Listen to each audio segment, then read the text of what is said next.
So today I caught up with Sidney Poitier Day. That was actually Thursday, but I was unable to watch any of the Poitier films I had not seen before because they were all on while I was at work and or when I was sleeping.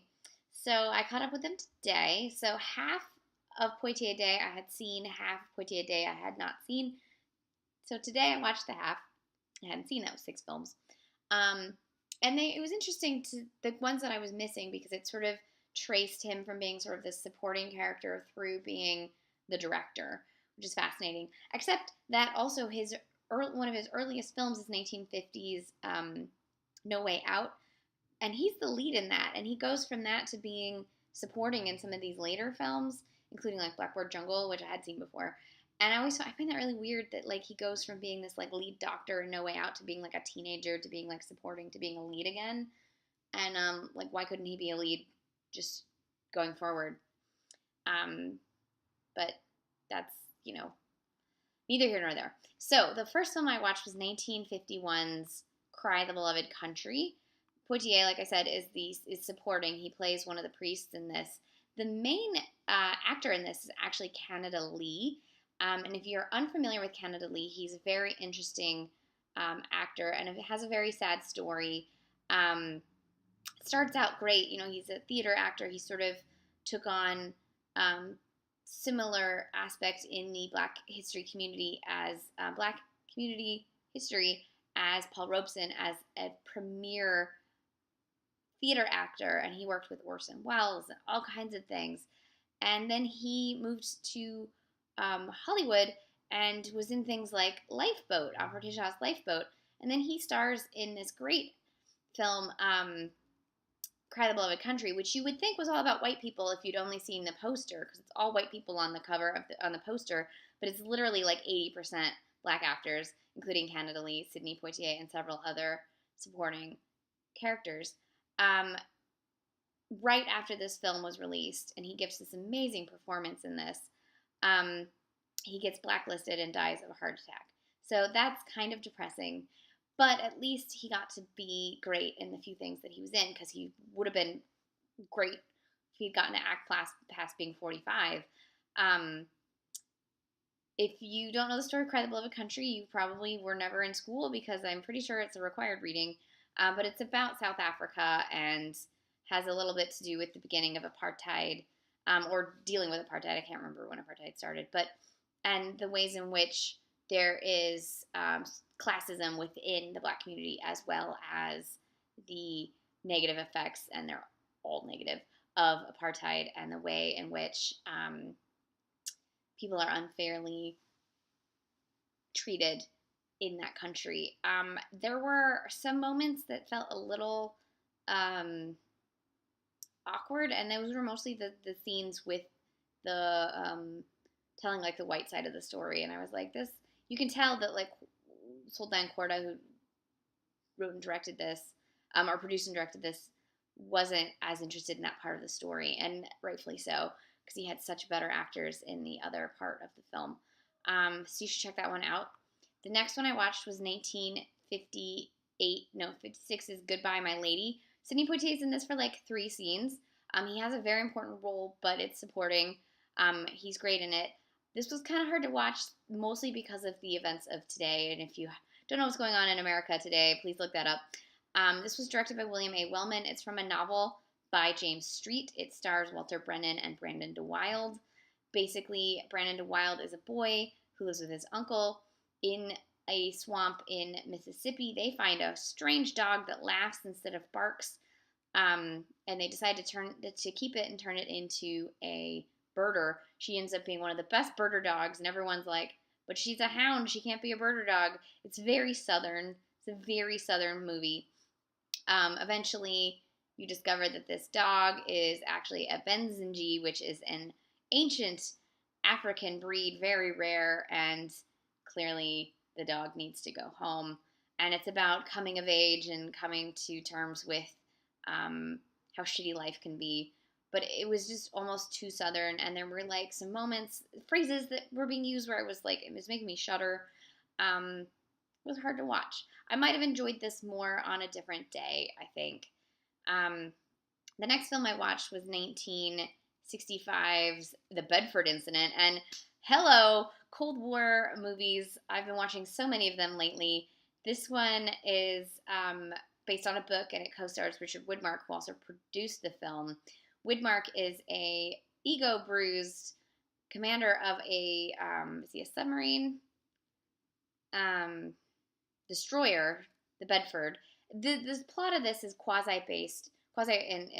inspired by Moby Dick, where except instead of chasing a whale, he's chasing a Russian submarine that has a nuke, and Poitier is trying to get the story from him because he thinks he's a journalist, and he saw an interview, and he was interested in the way in which Widmark refused to sort of bullshit about things. And as he's trying to get this story out, he realizes that he is unhinged and upset because he was too vocal about his opinions on things, and so he's been overlooked for a promotion, and now he's doggedly chasing this Russian sub into neutral waters, but in such a way that like he shouldn't.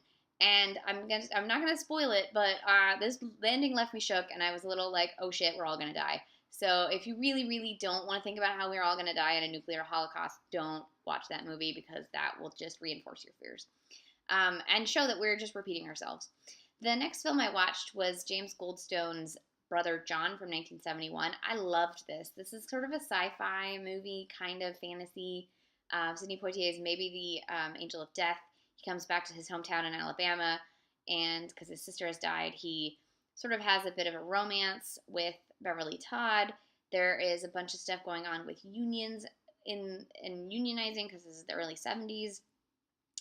There's layers of Southern racism, and at one point, the doctor who birthed Sidney Poitier, he's a white doctor, goes, "But humans are capable of love. They're not just animals." And the Poitier character goes, "That might not be enough." And I was like, oh shit, this entire day has been terrible, and this movie is making me feel that.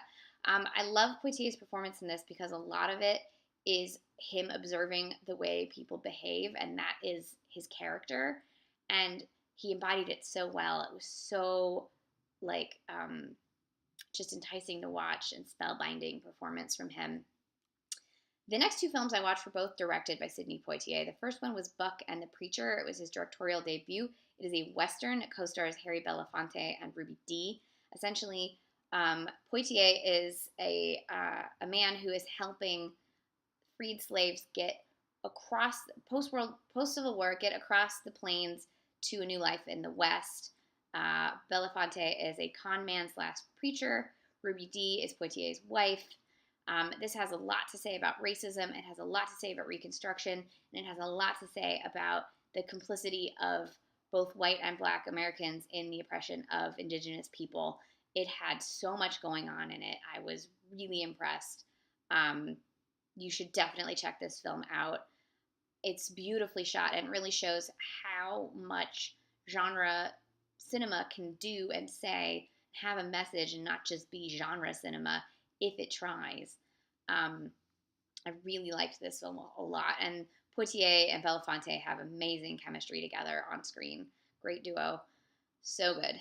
Belafonte tries to be like ugly, and he just can't. He's so beautiful. It's hard for him to be ugly.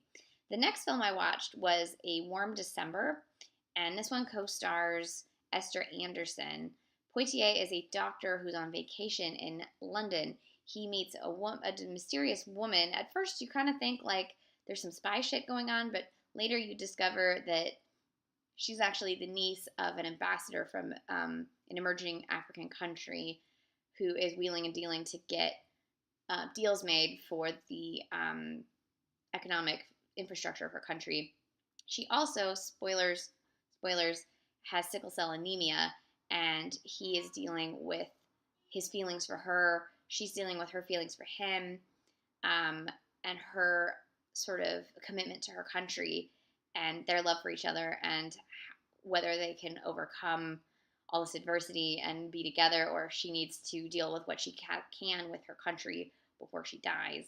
And it's sort of interesting look at the beginning of a discussion of sickle cell anemia, and the fact that there was little research done earlier in the centuries because it was a Black disease, and how now that there are much more Black doctors, especially in America and Africa, how they're starting to do research on these things, but also a look at sort of hospital deserts and the need for neighborhood clinics.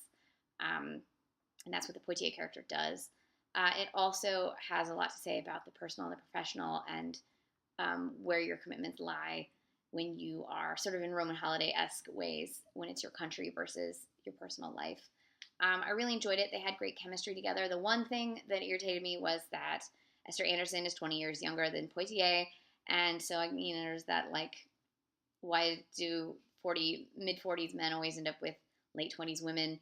But that's a Hollywood thing. So I recommend all of these films. They are still on Watch TCM until next Thursday, and Sidney Poitier is a living legend.